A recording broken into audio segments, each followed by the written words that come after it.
शिव से जो किसी की तुलना कर दे, उससे बड़ा अपराधी तो कोई नहीं हो सकता। कालिदास ने कहा था शिवस्य उपमा वा तुलना नास्ति। कालिदास शिव के भक्त थे। कहा था कि शिवस्य उपमा वा तुलना नास्ति, शिव की न कोई उपमा दी जा सकती है, न शिव की तुलना की जा सकती है। लेकिन तब भी सोचिए हरिनारायण ने क्या कहा, आपको दया लगता है कि आपको दया का दान करने में दिक्कत है, आप छोड़ दीजिए, हम कर लेंगे।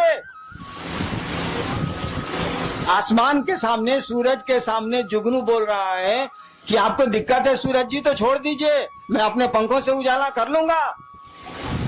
क्यों ऐसा कहा गया? इसीलिए कहा गया कि भैया हम आपके शिष्य हैं तो हमको पावर है ना, और आपको हटाने का पावर नहीं है। शिव किसी को अपने शिष्य से हटा नहीं सकते। जैसे हटा देंगे कि मेरा शिष्य नहीं है, लोग कहेगा कि जगत गुरु है, लेकिन फूलन महतो को छोड़कर, अगर उसका नाम फूलन महतो हो तो लोग कहेंगे जगत गुरु है, लेकिन फूलन महतो को छोड़ के तो साले जगत गुरु रहते नहीं करेंगे। जगत गुरु एको आदमी गया तो जगत गुरु नहीं है वो। इसीलिए किसी को मना कर ही नहीं सकते कि तू मेरा शिष्य नहीं बनेगा या नहीं है, उनको तो मानना ही पड़ेगा। अगर आप कहते हैं कि शिव मेरे गुरु हैं तो शिव को मानना ही पड़ेगा कि आप उनके शिष्य हैं। नहीं कैसे मानेंगे? जैसे कह देंगे नहीं हम नहीं मानते हैं, उस दिन जगत गुरु रहेंगे, लेकिन जगदीश पांडे के छोड़ के 4 साल जगत गुरु रहेंगे कैसे? -1 हो जाएगा, 1 कम हो जाएगा। तो मना नहीं कर सकते, और मना नहीं कर सकते तो हम लोग शिष्य हैं, और शिष्य के रूप में शिष्य की शक्तियां हमको आपको हैं। क्यों नहीं करेंगे महादेव का काम? महादेव को दया नहीं करनी है, मत करें वो। मैंने ऐसा मैं नहीं कहता कि नहीं करें वो, लेकिन उस दिन शिवरात्रि के अष्टजाम में ऐसा ही उनको कहा था। कहने का लहजा थोड़ा सा शरीफ वाला था कि लगता, बोल नहीं रहते इसीलिए बोले थे हम, कि लगता है कि आपको दया का दान करने में थोड़ी दिक्कत है, आप छोड़ दीजिए, हम कर लें। बहुत शराफत से बोले थे। अब सूरज के सामने जुगनू बोल रहा है, उस साले की क्या बिसात है बोलने की, लेकिन बोल तो रहा ही है। तो गुरु दया से ये काम होगा, ये एकदम सच है, इसमें 2 मत नहीं है। लेकिन अगर गुरु की दया नहीं भी होती है तो हम आप कमजोर हैं क्या? हम आप गुरु का काम नहीं कर सकते हैं क्या? बाबूजी अगर खेत नहीं जोत रहे हैं तो बेटा छोड़ देगा कि उपज करेगा? वो हल चलाएगा, वो तो करेगा, क्योंकि वह उस बाप का वो बेटा है, इसीलिए करेगा वो। हम लोग उस गुरु के शिष्य हैं, शिव हम लोगों के गुरु हैं, इसीलिए उनका आदेश हम लोग करेंगे। और मैंने कहा जो गुरु का आदेश नहीं करता है वह शिष्य नहीं है। हमने यह भी कहा कि आप नहीं करते हैं तो उस गुरु से कहिए, क्यों नहीं कहते हैं? तो आप तो गुरु से कहिएगा नहीं। जब 1000 आदमी में आप कहते हैं कि बड़े ने गुरु भाता दया करें, दीदी नीलम आनंद दया करें, तब आप महादेव से बाहर में क्या कहते होंगे? हमरे मुंह पर कह रहे हैं कि आप हम पर दया करिए, तो बाहर में आप क्या कहते होंगे? समझ में नहीं आता। अरे दया गुरु न करते हैं, दया उनकी संपत्ति है ना, कोई लेके करेगा। चापाकल अगर पानी दे रहा है तो लोहा साला चापाकल को अपने बाबूजी का पानी है, बताइए जरा। बोरिंग चल रहा है, पूरा लोहा है कि नहीं? उसे पानी है बोरिंग में अपना? जमीने का ना पानी है भैया। वो चापाकल दे या कुआं दे या बोरिंग मशीन दे, कोई दे, जमीने का ना पानी देगा। अरे ससुरा हमू दया करेंगे तो महादेव की न दया करेंगे, उन्हीं से न लेके चापाकल साला पानी आ देगा। अपने में तो लोहा है साला, इसको अपना पानी कहाँ है? तो क्यों नहीं शिव से आप दया मांगते हैं? वो दया करते हैं। हमको तो छोड़ दीजिए, हमको तो लाचारी है दया करने की, मैं क्या कर सकता हूँ? मेरी तो फुलवारी ही है, तो मैं क्या करूं? मेरे तो लोग आप लोग मेरे आदमी ही हैं, तो मैं मुझसे दया क्यों मांगते हैं? उस शिव से मांगिए ना मिलजुल के।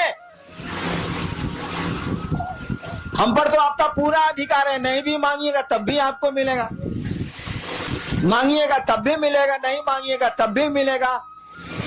हरिनारायण जाएंगे बच्चों कहाँ से? हम ही तो शुरू किया है भैया। जितने भी फूल खिल रहे हैं शिव शिष्यता के, मेरी ही बागवानी के फूल हैं। उन फूलों की सुरक्षा, उन फूलों का बढ़ाना वो तो मेरा अपना है, उसमें हम क्या कर सकते हैं? वो हमसे मांगिए या नहीं मानिए, हम तो हैं ही आपके साथ, हमेशा रहेंगे आपके साथ। शरीर में है तो भी रहेंगे, शरीर के बाद भी रहेंगे। और हम चाहते हैं कि आपके साथ वो महादेव रहे, वो आपका गुरु रहे। दान लीजिए, ज्ञान भी लीजिए। उनसे बड़ा दानी नहीं, उनसे बड़ा ज्ञानी नहीं, दोनों काम करिए। दान का तभी उपयोग हो सकता है जब ज्ञान हो, और नहीं तो दान का कोई उपयोग नहीं है। सुना है ना कि सुपुत्र होगा तो कहला धान इकट्ठा कर रहे हैं भाई साहब, और कुपुत्र होगा तो कहला धन इकट्ठा कर रहे हैं भाई साहब। कुछ समझ में नहीं आ रहा। कहा जाता है ना, हो ही सुपुत्र क्या धन संचय, हो ही कुपुत्र क्या धन संचय। अगर बढ़िया बेटा निकल गया तो कहला संपत्ति इकट्ठा कर रहे हूं, कर लेगा। और खराब बेटा निकल गया तो कहला संपत्ति इकट्ठा कर रहे हैं, लुटा देगा, नष्ट कर देगा, खत्म कर देगा। हो ही सुपुत्र तो का धन संचय, हो ही कुपुत्र तो का धन संचय।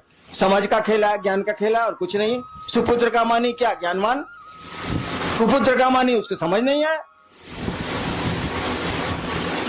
तो गुरु ज्ञान देते हैं, और आपके गुरु शिव हैं, ज्ञान उन्हीं के पास है, दान उन्हीं के पास है, सब कुछ वही रखते हैं। ज्ञान मांग लीजिए तो दान मांगने का वकील भी आ जाएगा, इसे वकीलो नहीं है। ज्ञान मांग लीजिएगा तो दान मांगने की बुद्धि भी, समझ भी आ जाएगी। एगो लड़का के बियाह बरतुहार आई रहे, होखे वाला ससुर पूछलस कि बियाह में का ले बउआ, कहलस की रेडियो ले, रेडियो। उसका साथी पढ़ता था बाहर, वो तो देहाते में रह गया था, वो टीवी जानबे नहीं किया। पीछे से उसका साथिया खोस रहा है, तेरे टीवी बोलना, टीवी आजकल तो एलईडी तक आ गया है रे साला, बोलना रे साला, एलसीडी एलईडी बोलना रे साला। वो साला जान ही नहीं रहा है कि टीवी क्या है, फिर वो बोल रहा है कि जी रेडियो। तो दान तो उसी का न मांगिएगा जिसको आप जानते हैं, जिसको जानते ही नहीं है, समझते ही नहीं है, उसका मांगिएगा कहां से भाई साहब। 5 साल के बच्चे से महादेव पूछे कि बउआ क्या चाहिए, साक्षात महादेव आके खड़े हैं और पूछ रहे हैं कि बच्चा क्या चाहिए, कहेगा अंकल एगो कैडबरी चॉकलेट। उसको जरा दिल्ली जेएनयू से पास करने दीजिए। आप महादेव को कहिए कि सरकार, जब वो 5 साल का था तो आप गए थे, दर्शन दिया था, पूछा था, आज चलिए ना, नानी मरे जो महादेव जाएगा, जा नहीं सकता। क्या उस साले को समझ आ गई, तुरंत कहेगा जी मनमोहन सिंह घटा के हमरे जा नहीं सकता। टोपी की कहानी सुनी थी ना, मंसूर जो खुदा के इतने बड़े प्रेमी थे, बहुत बड़े सूफी संत हुए हैं अरब के।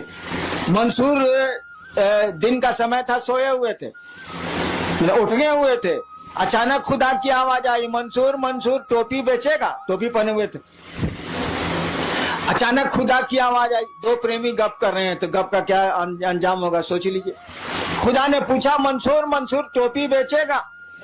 मंसूर ने कहा तेरे पास है क्या जो तो खरीदेगा, जा सोने दे। खुदा ने कहा मेरे पास कुछ नहीं है। अरे पूरी कायनात मेरी, पूरी दुनिया मेरी, पूरी प्रकृति मेरी, सब कुछ मेरा, तू कहता है कि मेरे पास कुछ नहीं है। मंसूर ने फिर कहा देख तेरे पास कुछ नहीं है, तेरे पास है क्या, मुझको सोने दे, मुझको नींद आ रही। तो नहीं मंसूर बोलो ना, टोपी बेचेगा, टोपी बेचेगा। मंसूर ने कहा हाँ बेचेंगे। खुदा ने कहा दाम बोल। मंसूर ने कहा ऐसा कर, तू सारी दुनिया के लोगों को जन्नत दे दे, माने स्वर्ग, तू सारी दुनिया के लोगों को स्वर्ग दे दे। खुदा ने कहा मंसूर यह काम तो मैं नहीं कर सकता।